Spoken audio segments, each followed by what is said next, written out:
This man never imagined that he was only having a dream, and when he woke up the beauty from that dream would be lying right beside him.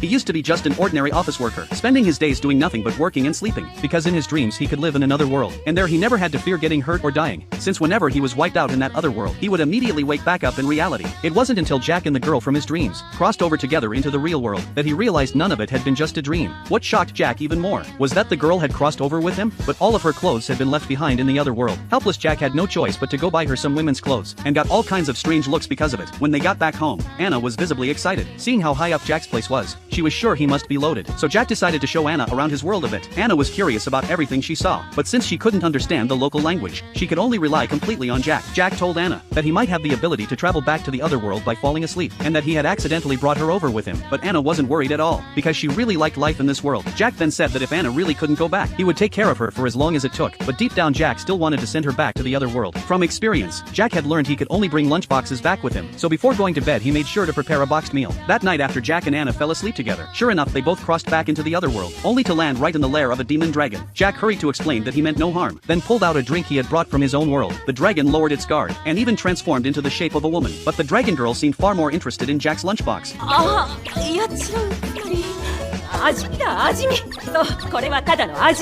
So she found an excuse and gobbled it up. In exchange she handed Jack one of her dragon scales. She finished the food in no time, but Jack still had one more lunchbox, so the dragon girl produced some dragon blood to trade for it. And dragon blood was an incredibly rare item in this other world. Seeing this, Anna urged Jack to hurry up and make the trade. Even after savoring the last bite, the dragon girl still wasn't satisfied, and told them to come back again next time. This was the most pathetic man I'd ever seen. Just to win over the goddess he loved, he actually knelt down and bowed to his rival in public. And the reason he did this was because of the harsh insults from the very woman he adored. That morning, Sparta discovered the goddess he pursued for 30 years was now living with Tom, a man she had only just met. Enraged, he challenged Tom to a duel. But what Sparta didn't know was that Tom held the title of the world's strongest warrior, and the only reason his goddess followed Tom was because of that title. This duel should have been about a man's pride, but Tom wanted nothing more than to lose. The title of strongest warrior had brought him nothing but trouble, like countless women chasing after him, forcing him to betray Anna in ways that tore him apart inside. So today, Tom thought, if he deliberately lost to Sparta, he could finally prove he wasn't the strongest and free himself from the curse of that title. Just as he was getting excited about his plan, Jenny suddenly appeared behind him. "If you throw this fight," she warned, "I'll tell Anna everything you've done to us." She pointed up at the city wall. Tom's heart sank. His plan had been exposed. Across from him, Sparta's eyes burned with resolve. "This morning," Sparta said, "I saw you lost in despair over love. I even tried to encourage you, but now I see you're nothing more than a shameless scoundrel. I could have exposed you before everyone, but as a warrior, I choose to settle this the honorable way, with a duel." He raised his weapon, taking on his unique battle stance. The crowd fell silent. Everyone recognized the move instantly. It belonged to the man who had recently shaken the entire continent. His legendary technique was said to be unstoppable. Sparta roared, "For Jenny's love, I've traveled the world, training relentlessly."